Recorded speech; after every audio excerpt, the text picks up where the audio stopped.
All right. Welcome to the show. This episode will be audio only for those who are usually tuning in on YouTube, or maybe you watch it on Spotify too. This episode will be on there, but it's going to be audio only. So, welcome to the show. I'm your host, RJ Carbone, episode 701 of the podcast. Doing Yankees, White Sox in what should have been, a sweep. They take just 2 out of 3, but did take the final 2 to make you feel better. And the Yankees now move. Well, they had first place, but they were off yesterday. And as I'm recording, this is Friday morning, August 16th. So let's get into it. Episode 701 of the show. Welcome to the podcast. I'm your host, RJ Carbone. You are listening to BD4, where there's no better way to get your Yankees and Knicks analysis. We also do MMA. Yanks every series, Knicks every game, MMA on occasion. Let's get to it. Anthony for 3. That one goes down, and the game is tied. I'd like to take this chance to apologize to absolutely nobody. The Yankees are champions of baseball. Shaking and baking. Right here on the neophyte. You guys trying to close the show. She was doing a great job of feeding That it. is It's over.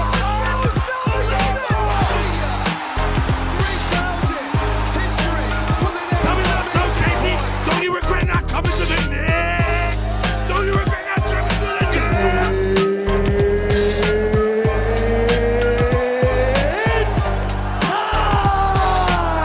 Game over.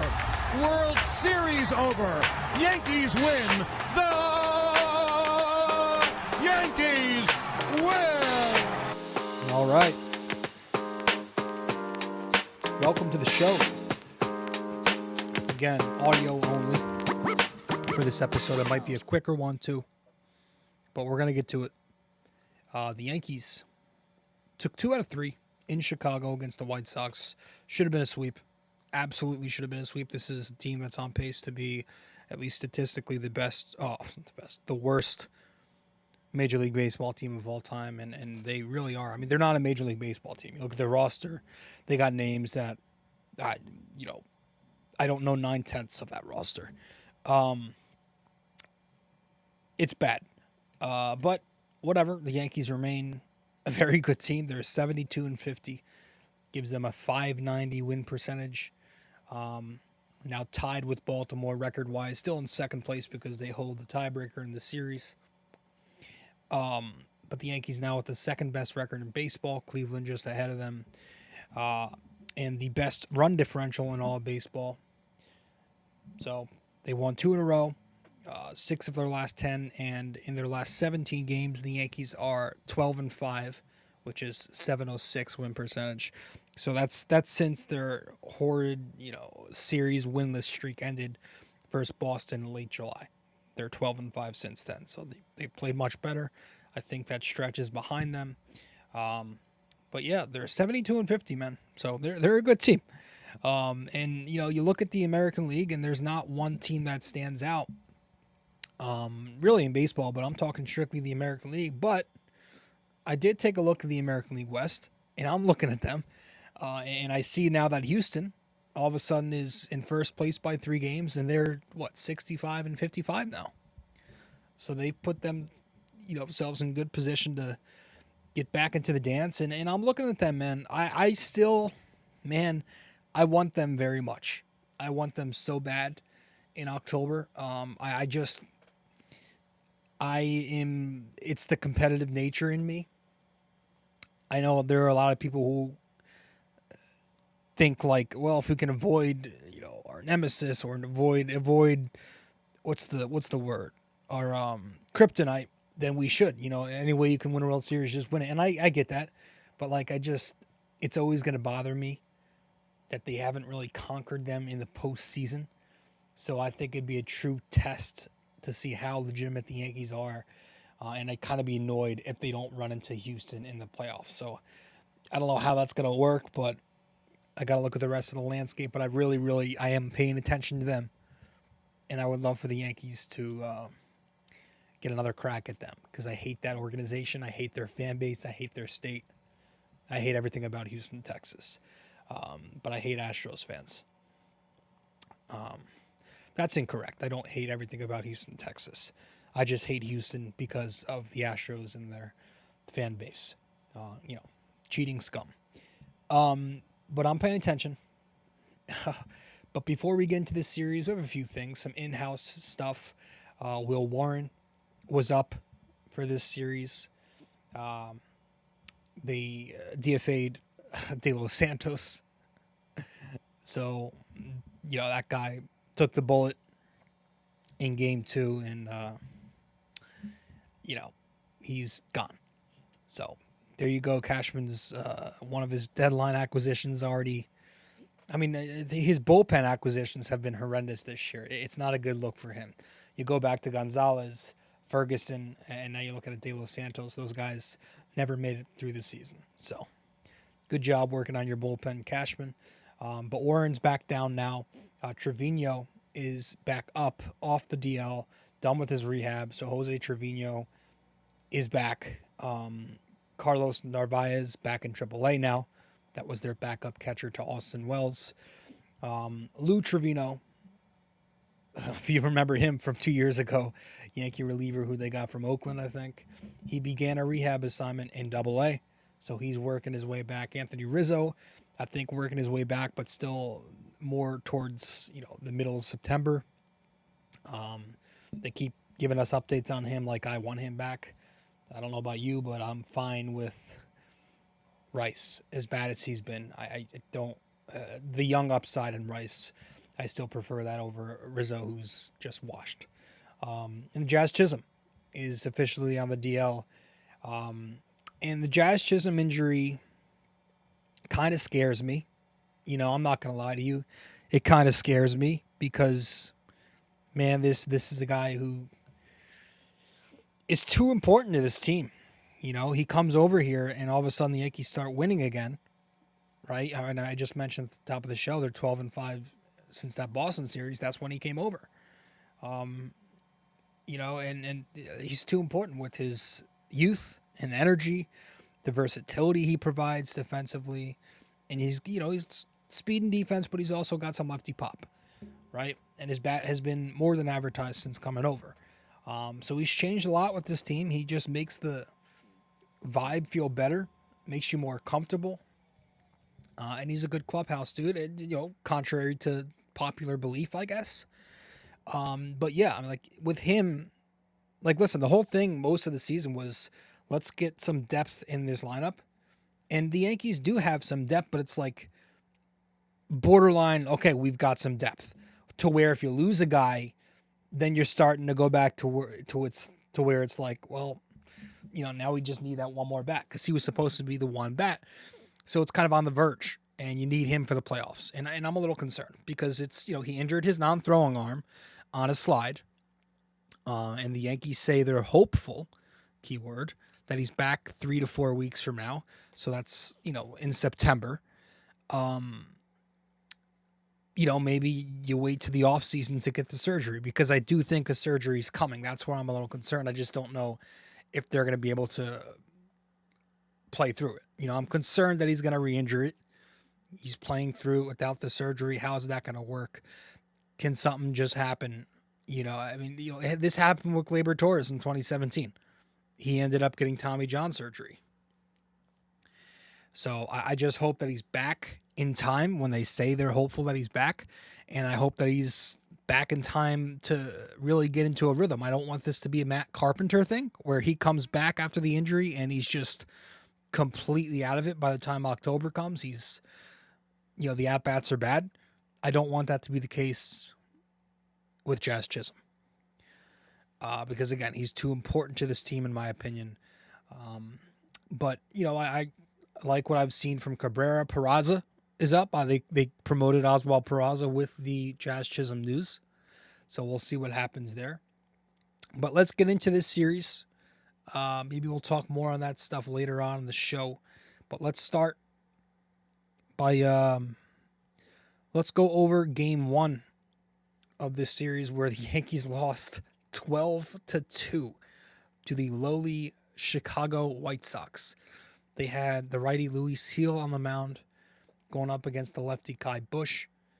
And the Yankees managed just 2 runs in this game on 9 hits, 1 extra base hit, 8 singles, 11 walks, 7 strikeouts, 2 double plays grounded into, and they were 2 for 18 with runners in scoring position. Against Bush, they got 2 runs on him in 4 2/3 innings, which means they could not hit the Chicago bullpen. 0 runs in 4 1/3. And they had just a lot of missed opportunities, a lot of underwhelming innings, even when they did score, like the top of the first inning.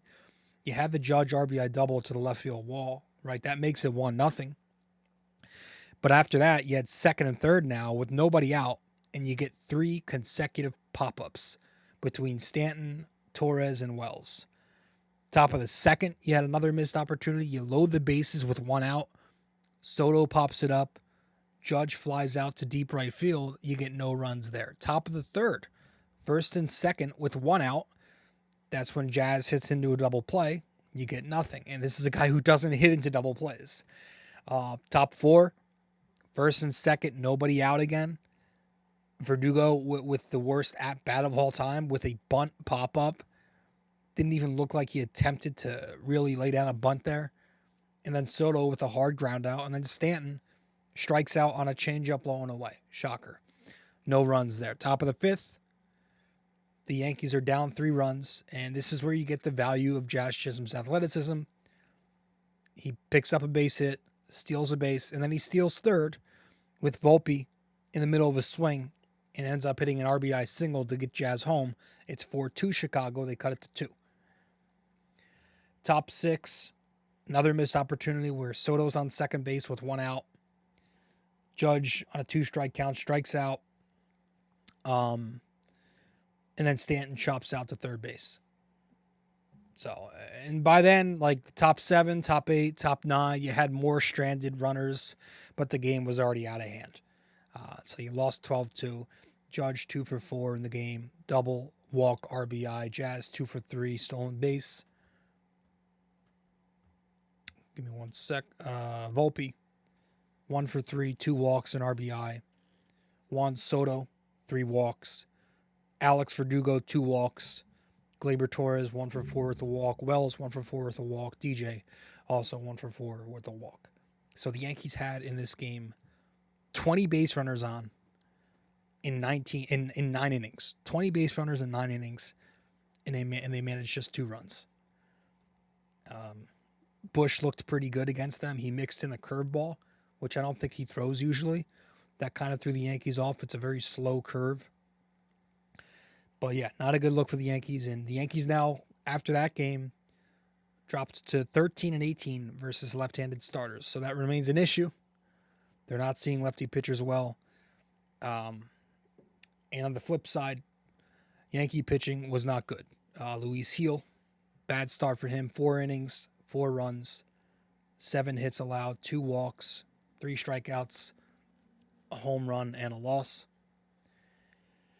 Just absolutely zero control. Did not know where the ball was going. Couldn't command anything. The slider was terrible.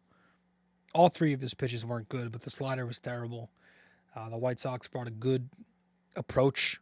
You know, when they had to go oppo, they went oppo. When they pulled it, it was on pitches that should be pulled inside. Like, they had a good approach against him. Bottom of the first, the Yanks are up 1, but Luis Seal gives it right back. You know, he gives Benintendi a fastball up and out, but Benintendi finds a way to pull that thing into the gap. Really impressive. That ties the game. And then Sheets on another fastball up and out, rips it into the gap for an RBI double, 2-1 White Sox. He hangs a change up to Fletcher, picks up a base hit. Verdugo does make the throw home for the 3rd out of the inning. And then Heel settles in. Bottom of the 2nd, he has a nice bounce back, 1-2-3. 2 strikeouts in the inning. Goes 99 up and into Jolks, I think that's his name. And then he throws 4 consecutive sliders to Baldwin. So he actually, the stuff looked very good in the inning. And then he had a scoreless bottom of the 3rd, but the wheels fell off again for him in the 4th inning, where he struggled. You know, he gives up the solo home run to Lee, where he hangs a slider to him. It's 3-1. Fletcher hits a double on a fastball down and in. And then he goes a fastball up and in to Lopez, but he finds a way to rip an RBI single the other way. So they had a good approach on everything he threw, and that made it 4-1, and that was it for Luis Hill.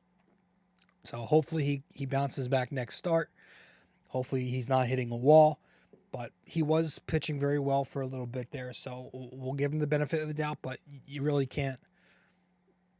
I mean, that's a terrible lineup and kind of an unacceptable performance. The bullpen, I mean, Jesus Christ, was it bad? Speaking of unacceptable, 4 innings, 8 runs. Tim Hill, bottom 5. The Yanks are down 2. Lets up 3 consecutive base hits to make it 5-2. Then he gets a ground ball to Volpe. Volpe throws home for the second out. Nice throw by him. Bottom 6, Hill puts together a clean inning. So he finishes 2 1/3 innings, 1 run, 3 hits, no walks, no strikeouts. De Los Santos is the one who really, really, really puts the game to bed. I mean, I don't. This might be the worst pitching of all time. Like, he comes into the game in the bottom of the 7th, double to Vaughn, an RBI double the other way to Sheets. It's 6-2. Lee picks up a bunt single.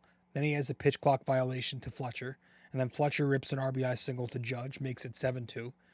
Jolks with an RBI single to Verdugo, makes it 8-2. I don't know if I'm pronouncing that guy's name right, but again, who knows anybody on the White Sox? And then Baldwin, he gives up a big 3-run bomb to Baldwin to make it 11-2. And because the Yanks know they're going to DFA him after the game, they just let him use his bullets, and they go, they throw him out there to save the pen in the bottom of the 8th, and he gives up a double to Vaughn, an RBI single to Sheets, and before you know it, it's 12-2. So the final line, De Los Santos' final Yankee line, not good, but his final line on the game, 1 2/3 innings, 7 runs on 8 hits, 4 extra base hits, no walks, 1 strikeout. Horrendous. This game made me very mad just because of the comments after the game. It was very Boone culture-esque. It was the Verdugo comments in particular that kind of bothered me. That really bothered me, I'm not going to lie. I know talk is cheap. Talk doesn't really mean much. What matters is on the field. But, Verdugo was asked by the media if this Game 1 loss to the lowly Chicago White Sox was a wake-up call for the Yankees. And I'm going to quote it word for word here. Verdugo says, "No, I just think it's a normal day. Another day where it just happens that we're on the tough side of it. It's baseball, right? I mean, yeah, they're one of the worst teams if you want to put it that way, but these guys are still big leaguers." There's the line. They can still have days where they're clicking. We saw today a lot of their guys 3-4, 3-4. These guys can still have good days. We just have to do a better job of coming out and cashing in those runs, and we had on base and step on them early. With them getting out of those jams, we gave them a little bit of momentum. They ran with it today. So that's my problem with Boone culture, because that's an iconic Aaron Boone thing to say, that they're still big leaguers and they can have their days. Like it's an excuse, and that's my problem with Boone culture. It trickles down to his guys. You're now seeing Judge say these things, right? It's okay. It's baseball. We have another day. Cortez, proud to be Yankee, proud to be in it. That's all I want. I'm obviously exaggerating there, but Judge, Cortez, now you're seeing Verdugo say this. It trickles down to his players. I can never imagine and I'm going to sound like an old man, the Yankees teams I grew up with that won championships, in the 2000s, obviously the 90s, but I was very young then. But, 09, 03, or whenever the fuck that one was, those, that core of players, Jeter, Posada, they would never say shit like that. And if you don't see a problem with what these guys are saying,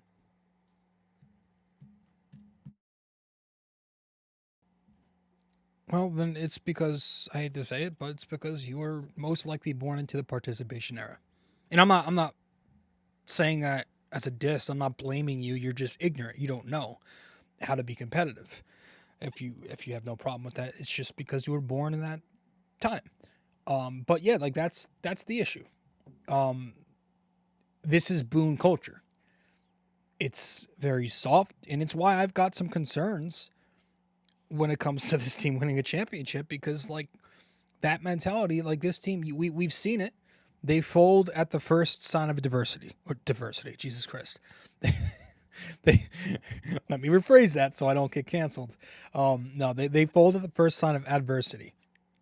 And that's my concern for the postseason.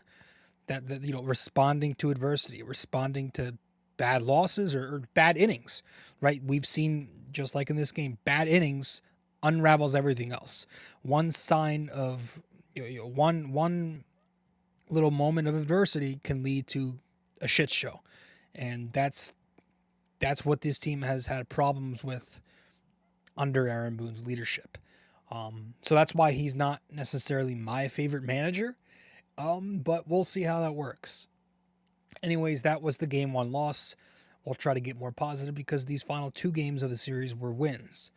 Game 2, the Yankees took the 4-1 victory.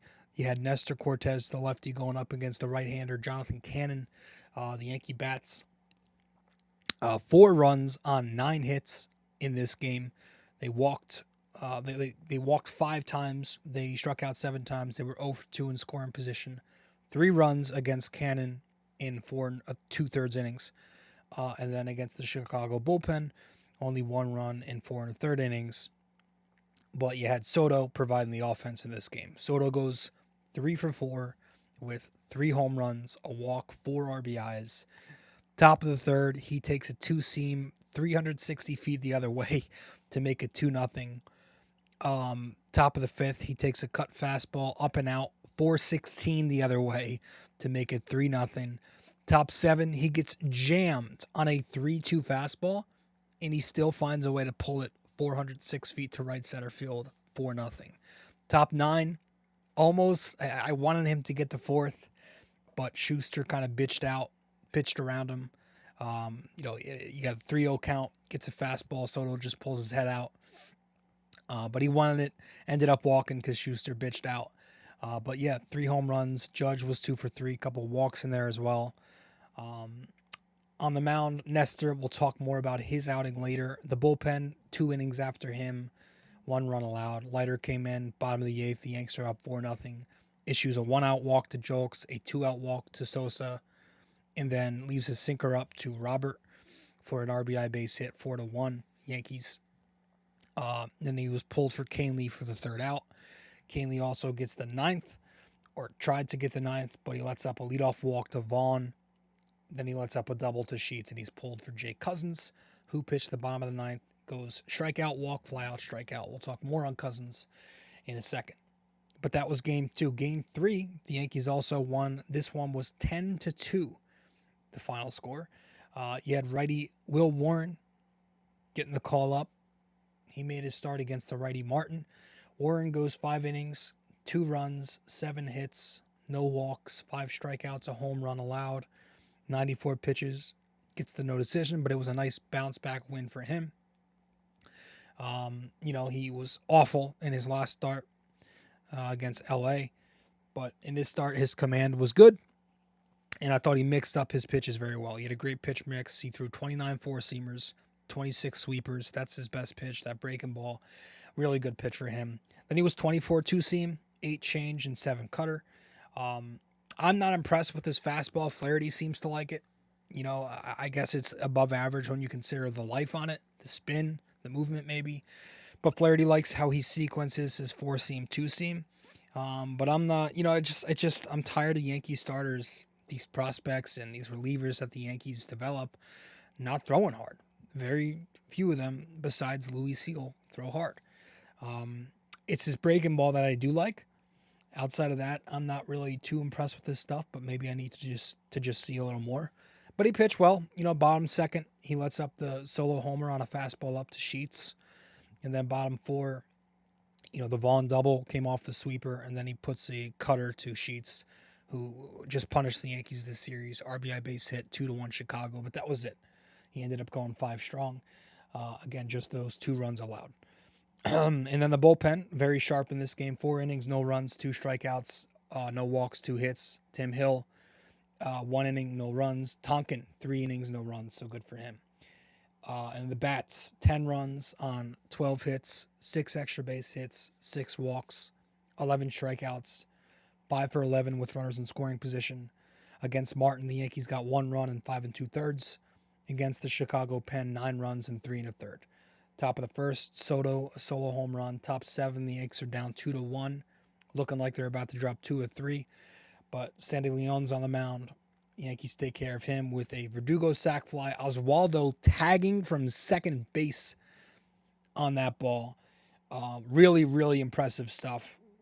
One of the cooler things you're going to see. Such a cool baseball play. He gets home and scores. And then Wells, after that, with a 2-run single, it's 4-2 Yankees. Then the Yankees put the game away in the top of the 8th. Oswaldo, an RBI base hit. Verdugo, an RBI double. Judge hits his 300th home run on a 3-run shot. This was after Grady Sizemore intentionally walks Soto to get to Judge. I mean, just took a lot of shit for it. Deserves to get a lot of shit for that. And he got punished for it. And then Wells, after that, goes back-to-back with Judge, and that makes it 10-2. So Judge goes 2 for 4, 3 RBIs, a walk, double, homer. Wells, 3 for 5, 3 RBIs, a home run. Soto, 1 for 2, RBI, 3 walks, home run. Oswaldo Cabrera, 2 for 5, an RBI. Volpe, 1 for 5 with a double. But yeah, this was a series where the Yankees didn't play their best, but, listen, they're always going to have a chance when they have these two guys on this team. As long as you've got Aaron Judge and Juan Soto on your baseball team, you're always going to have a chance. And Judge just doing both of them doing historic shit every day now. Judge with the 300th career home run, the fastest ever to get there. I think he beat Ralph Kiner by 130 games to get his 300th home run, so it's not even close. It's like 400 something at bats. It's insane. It's almost a damn full season. But yeah, the greatness is getting loud. Like, it's getting very loud now. After this game, social media going crazy about Judge, like saying things that, honestly are up for debate now. The best right-handed hitter ever. You're hearing, Dan Rourke, of course, he's a Judge boy, but, calling him the best hitter ever. I don't know that I would go there, but like, you're hearing his names in conversations with Mantle, with Ruth, Gehrig, and, even guys from our era, like you're hearing his name with Cabrera and Pujols, right? Like guys are saying he's better. Like, it's insane how good he is. And I would say he's all that stuff. If he were healthy all these years, like, we would have seen the numbers be better than all those guys. But when he's healthy, the guy's better than anybody. Yeah, I agree. He's a legend. He's at least working his way to becoming a Yankees legend. I need to see it in the postseason first. I need one favor. Just do it for me in the playoffs, because he's had problems in the postseason. I know he had some moments in 2017, but he's really struggled for the most part with his consistency in the playoffs, and that's the last step for me. But off topic there. Again, you have Soto and Judge. You're going to have a chance. The Yankees are going to have a chance to win a championship because they've got those two guys. Soto's having an amazing season, and it's being overlooked because of Judge. Like, Soto's been great. Those two as a duo are as elite as it gets. You're not going to find a better pair in today's game. So this is why the Yankees just have to take advantage of this.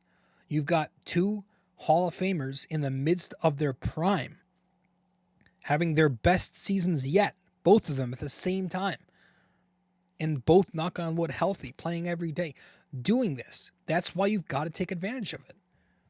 And so it's unfortunate that I feel like Cashman didn't do enough to address the Yankees' needs, both in the offseason and at the deadline. Like, so that's why my opinion is consistent. I remain consistent with what I've been saying. The bullpen, that's really where I struggle with my confidence. That's going to hold the Yankees back. I don't think anything else is going to be the issue. Like, I think the rotation, listen, I've got questions just like you regarding the starting five, but I can talk myself into the rotation being effective if the Yankees push the right buttons and they put the correct 4 guys in there. I could talk myself into that. The bats, the lineup, we've got questions there too, but I could talk myself into it because, again, they've got Soto and Judge, and that's all you need. And they've got decent depth outside.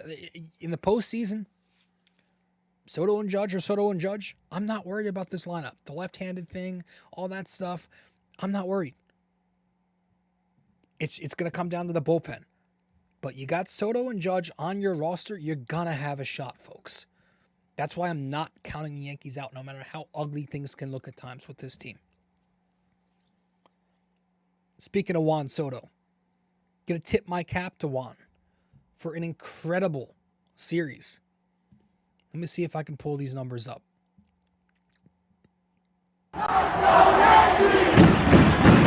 The camera's not on right now because I'm doing audio only, but yeah, he goes 4 for 8 this series, a 500 batting average, a 733 on base, a 2.733 OPS because he had 4 homers and 7 walks, 5 RBIs. I mean, this guy is just every single night impresses you more and more. 13 cap tips to lead the Yankees now. He's such a good hitter. I've never seen a left-handed hitter go the other way with such easy power like he can. He hits it in parts of the ballpark that you don't think lefties should be able to hit it. You know, the way he can go the other way, it's hard. When you're a left-handed hitter and you're trying to hit a ball that way, it's only folks who played baseball know what I'm talking about. Like, I've never seen a hitter be able to pull an inside pitch 400 plus feet like he just did with such ease. It's the control. Like with Judge, it's the insane power. Hits a lot of balls, 500 feet. With Juan Soto, it's the bat control. It's the control of the strike zone, right? He's got a wide base, but it's the way he lets the ball travel through the zone first. It's having that poise, that much control, keeping the front shoulder intact, not pulling off. He's keeping his head still. And then he just barrels that shit. He hits it hard. He swings hard. But it's the combination of swinging that hard and still having top-notch control. It's amazing. And if anything, like, you're hearing people, like, the whole Bobby Witt thing versus Judge for MVP is a joke. It's Soto versus Witt. That, if you want to compare Yankees to Bobby Witt, Witt's got to get past Soto. You can make a case that Soto's the runner-up in MVP. He's been so impressive, man. So friggin' impressive. And I'm so happy to have him on this team. And I hope that Steinbrenner pays him anything he wants, because the more this goes on, the more money it's going to cost. And I think we're past the $500 million mark now. I think we're going to start talking about $600 million plus. Do we even get to Ohtani territory? Like, it's getting there. I don't think he's going to make less. I don't think he's going to make less than 600. And people are saying you can't pay him more than Judge. Yeah, you can. He's 25 years old. Judge wasn't 25 when he entered the market. You think Judge is going to give a shit? Pay him anything he wants. While we're tipping our caps, Nestor Cortez, game 2, 7 innings, no runs, 3 hits, no walks, 9 strikeouts, 104 pitches in the win. He was excellent, much needed. You'll get these from Nestor here and there. Death taxes and Nestor Cortez throwing random gems. It'll happen against the Marlins or the White Sox. He pitches really well against the White Sox. But hey, it's an abysmal lineup, and he took care of them. I thought he mixed in his secondaries well, the changeup, the cut fastball, the sweeper. He did a nice job mixing those in. So good for Cortez. That's now 5 cap tips on the season for him. And, whatever. I'm not the biggest fan of him. I hope he's not in the playoff rotation, but we'll see what the Yankees decide to do. And then last but not least, I'm going to tip my cap when we go to the bullpen to Jay Cousins, who had himself a good series. He pitched only in 1 game this series, but let's see if I can pull Cousins, 1 inning, 2 strikeouts, a walk. Yeah, he pitched in Game 2 versus the White Sox this series and did his job, and he continues to do his job. I like him a lot, man. I like Jay Cousins a lot. I think the stuff's there. He's got a nasty slider, almost like too nasty to where it'll leave the strike zone so much. If he just aims at the corner, it'll go way off the plate. But it's such a good pitch. He was abusing that in Game 2 of this series. And he throws hard enough, 95, 96. So he's got some decent velo. He's got a filthy slider, and that's why he misses bats. He's one of the few Yankee relief pitchers who can actually miss bats. And this is a guy who I like because he's got a pretty decent, small but decent track record. He has a good resume when he pitched with Milwaukee. You know, his ERA in his career is in the 2s. So he's good. I like this stuff. I think he gets good extension on his pitches. You know, Jay Cousins, keep doing your thing. That's his second cap tip, and I would like to see him get some more ninth inning looks in games like this. You know, just to toy with the idea, and you know, if maybe when Clay Holmes comes in and he's doing the thing where he blows a save, Cousins is the guy who comes in after, right? He's like the second option there.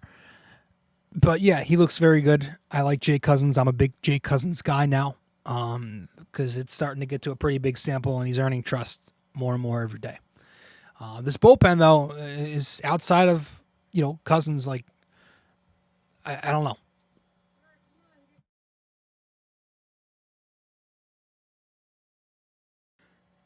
Just a bad bullpen. Guys just aren't doing their jobs. Like, literally, like, nobody's finishing out their innings. This series, it was Leiter, it was Canely. They didn't use Luke Weaver. I was expecting him to be featured a lot in Game 3, but I guess they're trying to take it easy with the innings workload. But yeah, Cousins is one of the few bright spots. Moving on, though. Excuse me. Moving on. The Yankees just recently, as I mentioned at the top of the show, excuse me, literally just recording this second segment of the podcast, getting home from a wedding, so I'm a little tired, slurring my words. So this is actually after Game 1 of Detroit, but recently the Yankees just promoted Oswald Peraza, as we mentioned earlier in the show. And I hope that this kid plays. Play tonight, homered, 1 for 3 with the solo homer. Because I want this kid to succeed. You know, he was formerly a top prospect in the system. Always had a great glove. Was initially a shortstop. Right, it was him versus Volpe who was going to get the promotion last year in spring training out of camp. Ended up being Volpe. Always had a great glove, a really, really strong arm that plays well at third base still. He has great speed. It's just been about the bat. The bat is still questionable. And, you know, he hasn't hit well at the MLB level. Has had struggles at AAA. Lately, he has been on a heater at AAA. But, you know, the whole thing with him is some fans think he just hasn't had the consistent reps to really get into a rhythm, and I guess that's fair. But I do think at some point, if you can hit, you can hit. You know, hitters hit. They find a way. So I think this is one of his last shots to really show the Yankees here that he can do something. And if not, they're probably going to have to sell low on another prospect in the offseason. For hanging on to him too long. So this is his last shot to really show with Jazz Chisholm on the shelf. And I just hope it pays off. So it was a good start tonight to see him slug a home run in his first at-bat. But yeah, bottom line, I think he needs to play. I think Oswaldo Cabrera, who sat tonight, needs to play because Cabrera is hitting again. You know, Cabrera got off to that hot start in the season where he was Bonds in that Houston series and Arizona series he was hitting, and the Marlins series. Then he slowed down. But he's been really, really hot. He's been on a heater over the last, month, close to a month. And, the numbers on the season still aren't great, but for a guy who's supposed to be a utility guy who comes off the bench and occasionally starts when guys get hurt, he's done his job. He's energy guy. He always brings that positive energy. He's good vibes, and his game is speed, defense, and versatility, and he'll bring you occasional power at the plate and a switch bat, right? And of course, sometimes he'll go lefty on lefty because he doesn't always like hitting from the right side now. But this kid's hitting, and he's been productive for the Yankees this season in the role that he's been asked to play in. So I would like for him to get the at-bats. I don't... Listen, man. It is so sad watching DJ LeMahieu get at-bats. I mean, his at-bats are so bad. His bat speed is so slow. He cannot get around fastballs anymore. It is embarrassing watching him pound a fastball into the dirt, or just be completely late on an 89-mile-an-hour meatball. It doesn't work. He had a couple fake hits over the weekend, but he's not producing. He's got no slug left. He can't hit consistently, which was his, that was his strength when he was good. It's done. It's done.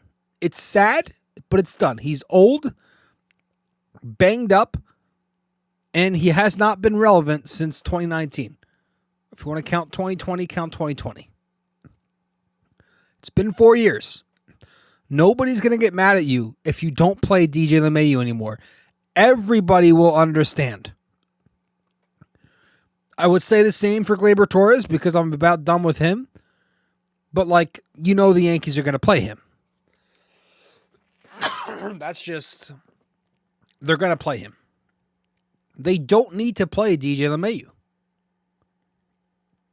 So I would love to see Peraza and Cabrera be the guys that get those reps at second base and third base in the meantime. I really think you just got to go youth. It's a young man's game now. Young players are running this league. Get this veteran dinosaur, DJ LeMahieu, off the diamond. It's over. It's over.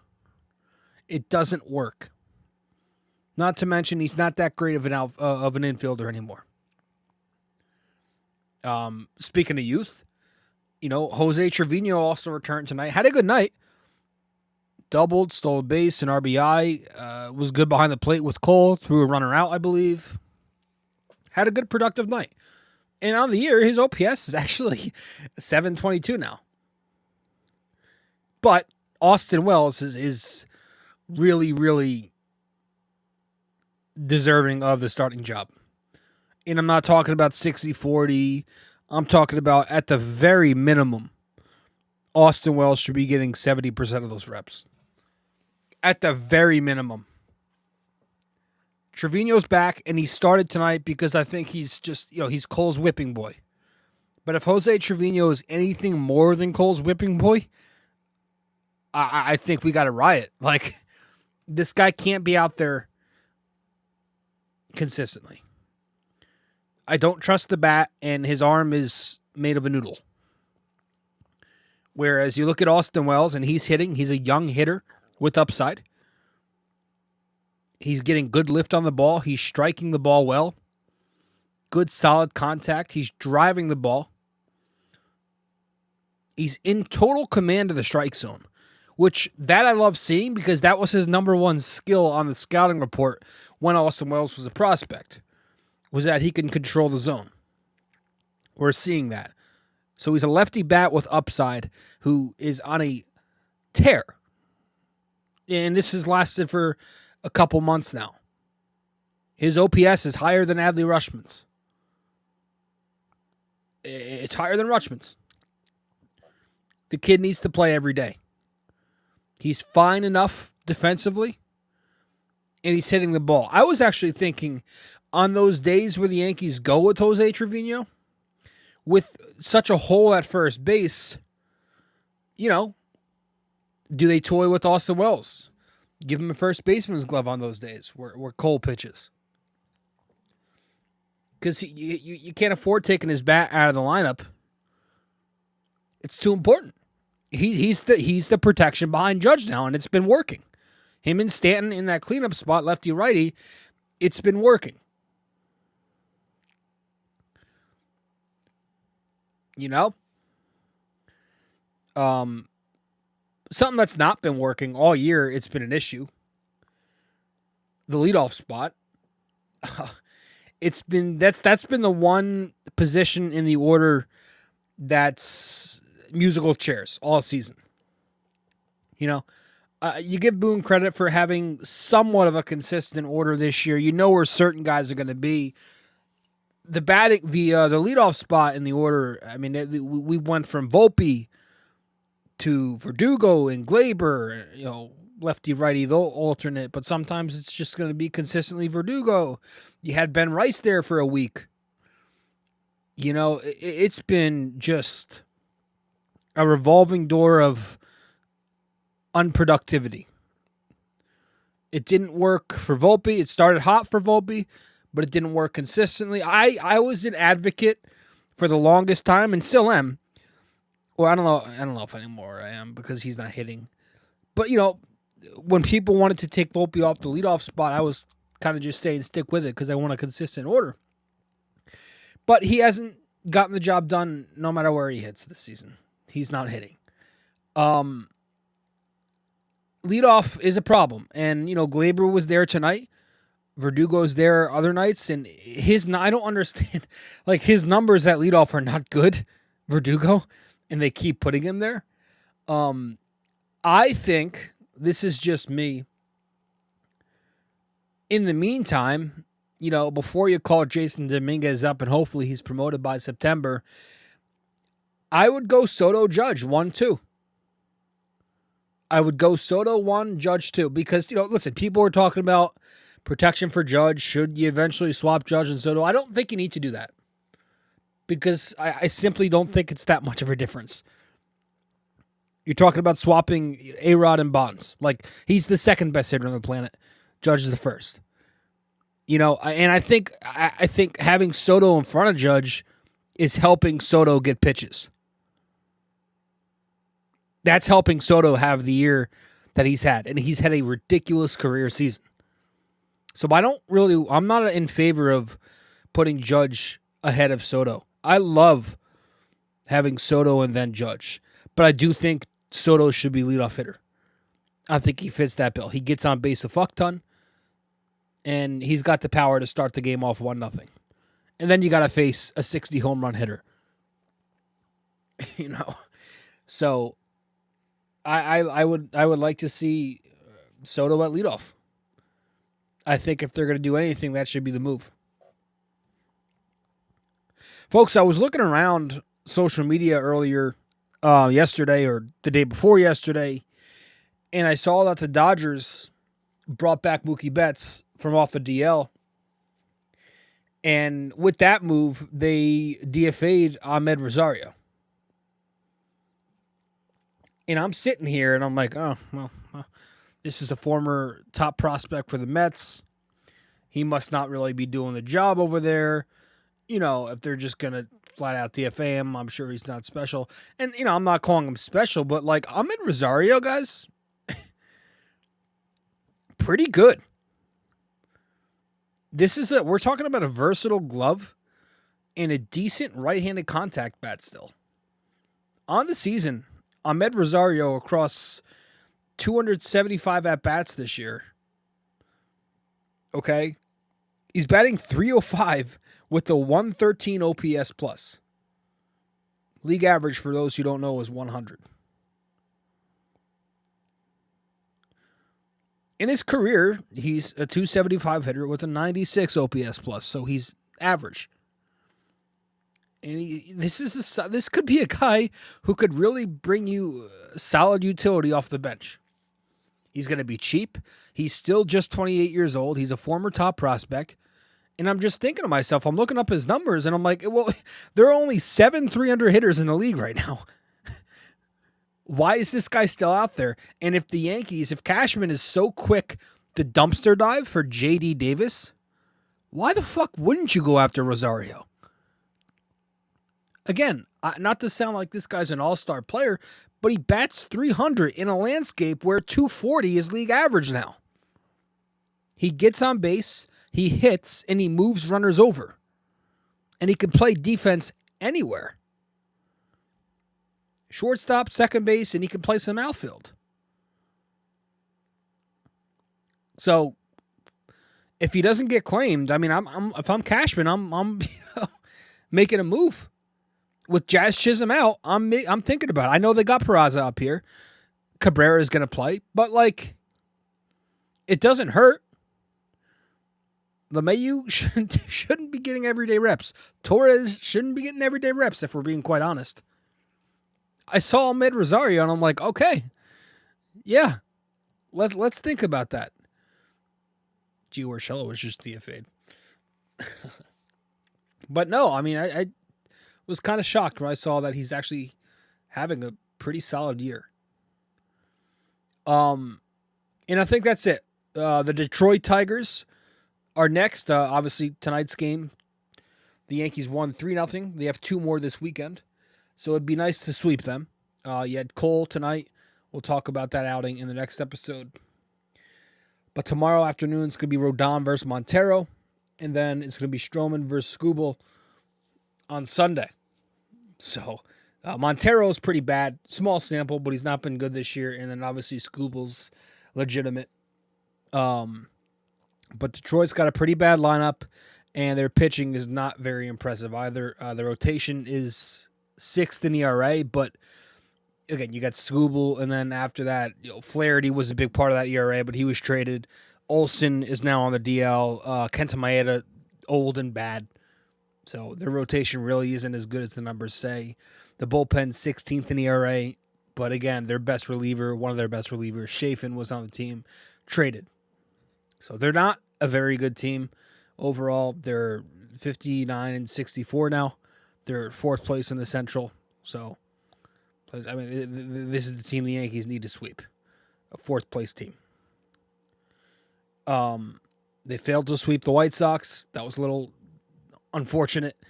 Hopefully they can take care of this bad Detroit Tigers team.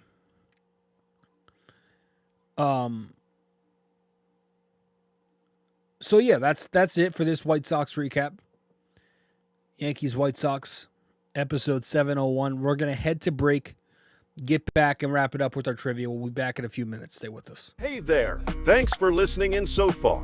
If you enjoy this episode, please give us a 5-star rating and review on Apple Podcasts. And if you're on YouTube, don't forget to like, comment, and subscribe. Thanks so much.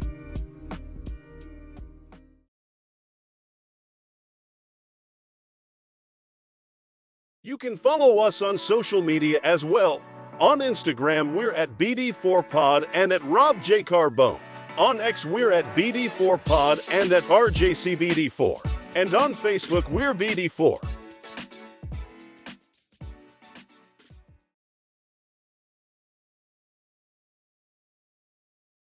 If you're interested in our website, just go to www.bd4blog.com. You can subscribe to our blog on there right on the front page. Just like on the podcast, we cover Yankees, Knicks, and MMA. Also on our website are the links to the different platforms for the podcast. Thanks so much.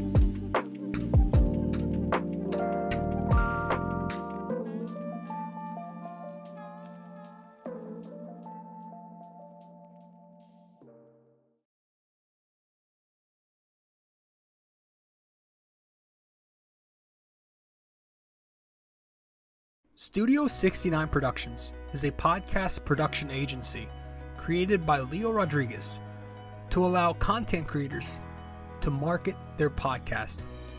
It's an online platform that will market your podcast or any other project that you're working on. Get in touch with Leo Rodriguez from Studio 69 Productions. You can find Studio 69 Productions on Instagram at Studio69NJ. Studio 69 Productions, where dreams are heard and born.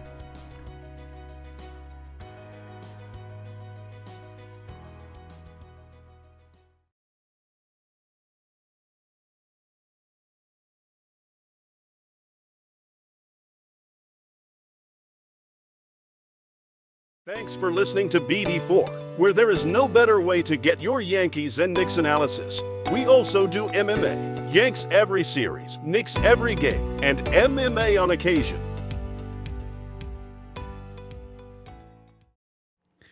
All right, welcome back to the show. Let's wrap this one up, though, with our trivia question here for episode 701 of the show.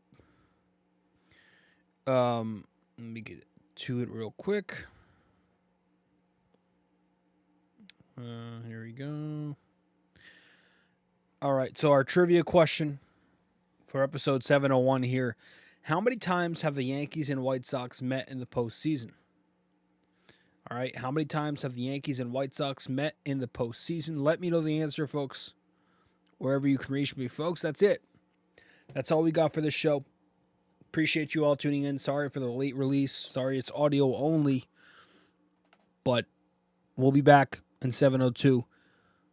Normal video format. Doing Yankees Tigers.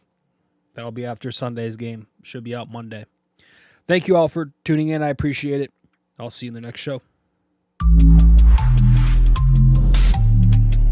This episode was brought to you by Anchor. Hey there! If you stayed the entire way through, we thank you immensely for it. We hope you enjoyed this podcast and that you come back for the next episode real soon. Don't forget to like, subscribe, comment, download these episodes, and share them with your friends as well. BD4 is a 5-star podcast simply because of you. And we'd like to keep it that way. Have a wonderful day. Go Yankees and go Knicks!